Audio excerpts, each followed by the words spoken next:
Hello everyone and welcome back to my channel. Hope you are all doing well. So miam lekhon dekhi to gom paise sage je moi aji kunfale asu. Moi asu shillongot aru aji ami jabo olaisu BullsTrekor fale. But ei dhunia view aru trekking dekho agote moi apnalokok olop short back story eta koi diu. So moi ulalu Guwahati bar ratipo 7:30 and breakfast chai break loi I reached Shillong at around 12 p.m. Google Maps or misguidance or kripat ami ahilu Shillong peak or rasta tu hoy. But as you can see rasta tu hoise kesa. So after calling some friends we got to know that ami jabo lagibo Shillong par hoy cherrapunji joa rasta tu fale. Toilet or avastha khatro ke khilari ekdam. Lunch time hol babe packing korai ami ulalu cherrapunji joa rasta tu fale. Like Shillong Air Force Museum par hoy around 9 km goi right out homalu. Signboard ekhon dekhi but signboard khon bahut horu babe bhalke sai jabo. We reached BullsTrek at around 1 p.m. and we immediately started our trekking journey.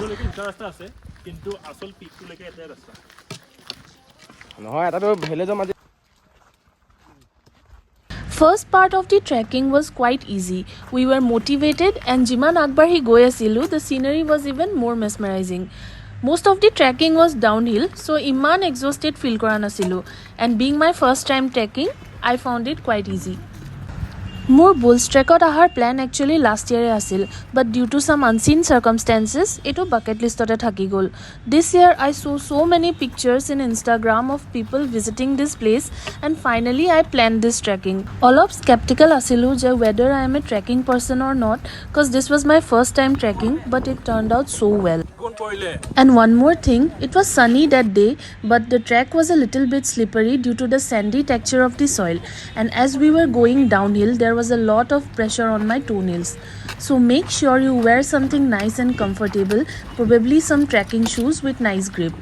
Ami tolot goi thakote trekot bahut horu native manuhor poali bohi asil around 7 to 8 years, and they were selling water bottles and snacks. To think that me being from a plain area, I seldom get the opportunity to walk on such hilly areas, and more karone it was hard. But for them, trekking is just like eating a piece of cake, nice and easy, despite being at such a young age. It really amazes me.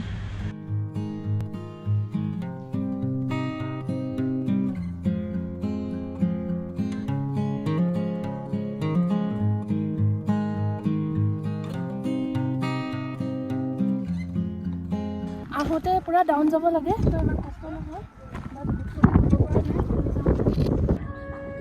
Trekking or maje bahut dhuniya kisman spot asil jot rokhi you can just soak in the beauty of this place. We clicked some pictures there, took a 10-minute short break, hydrated ourselves and took a moment to appreciate the beauty of nature. So there was this spot where you can see the whole place from up above, and my lens just captured only 10% of its beauty. It's only through the naked eyes where you can really enjoy this scenic view, with wind gushing through your hair and the melody of nature weaving through your senses. I know, this sounds poetic, but you will know once you go there.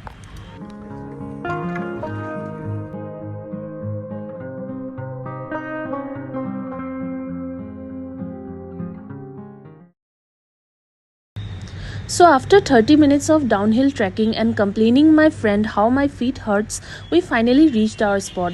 Jagatut pai jen moi sob bik pahori golu. I was just happy that I made it to that place and that finally I can sit down and enjoy the view.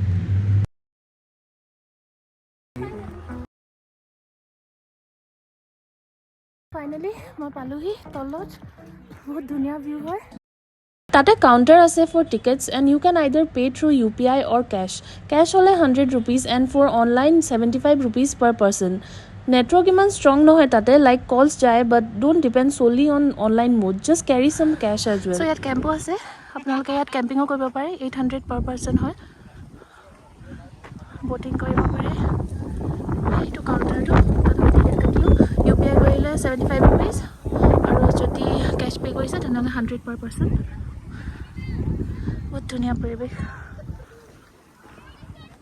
After we reached there, we took some time exploring the place. There were people everywhere, everyone was enjoying there. There were mountains all around, pine trees everywhere and a continuous breeze of wind.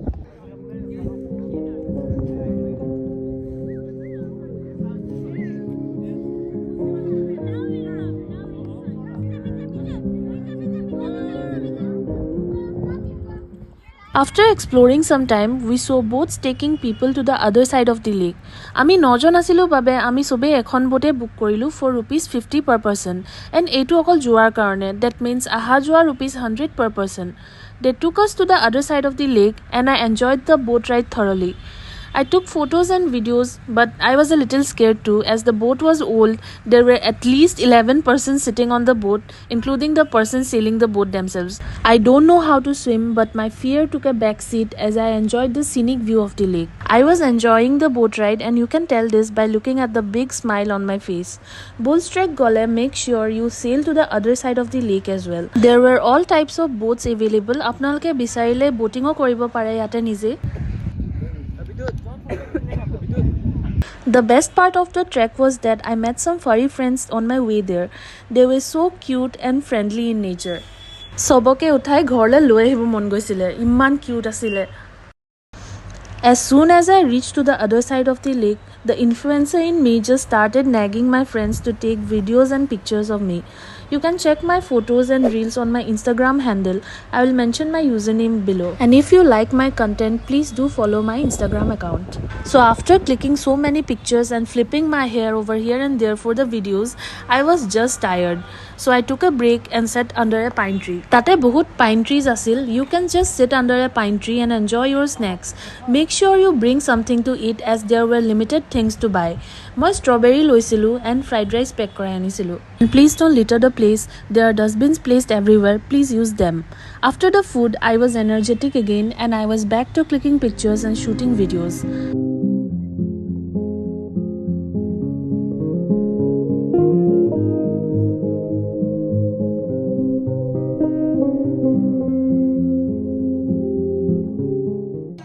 Finally, I was done taking pictures and I just sat down and took a moment to appreciate the view. It was 4 p.m. and we decided to head back as we have to trek our way back to the top and that too uphill.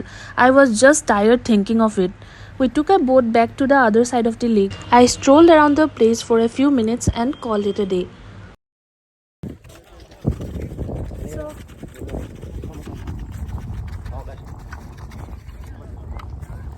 আমাৰ ইয়াত time spend কৰি হৈ গ'ল, বহুত ফূৰ্তি লাগিলে, বহুত ভাল লাগিলে, বহুত এনজয় কৰিলোঁ আৰু আমাৰ লগৰখিনিও বহুত এনজয় কৰিলে। তো আপোনালোকেও ইয়াত আহিব পাৰে। ইয়াত বহুতখিনি বস্তু এক্সপ্ল'ৰ কৰিব পাৰে, আপোনালোকে ব'টিং কৰিব পাৰে, ইটো পাৰেও যাব পাৰে, আমি য'ত গৈছিলোঁ। তাৰপিছত কেম্পিঙো কৰিব পাৰে। কেম্পিঙৰ প্ৰাইচটোও বেছি নহয়, 800 হয় অকল পাৰ টাইম। তো অভাৰঅল বহুত এনজয় কৰিব পাৰে।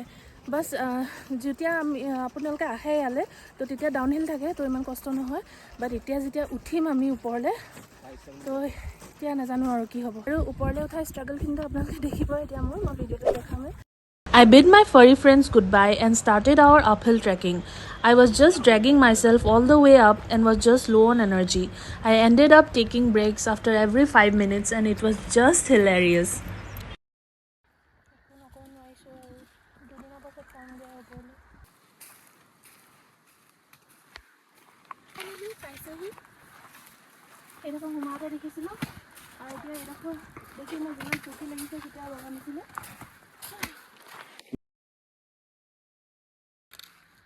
অলমষ্ট পালোহি এতিয়া, তো আৰু অলপ দূৰহে আছে।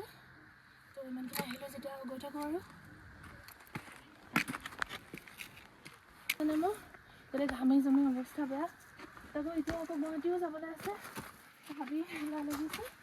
So after telling myself every 5 minutes that we were almost at the starting point, I really reached the top after 45 minutes of uphill trekking.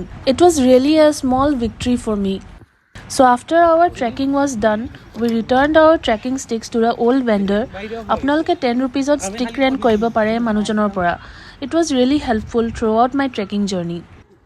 And one more thing, yate 2-wheeler aru 4-wheeler paid parking available ase.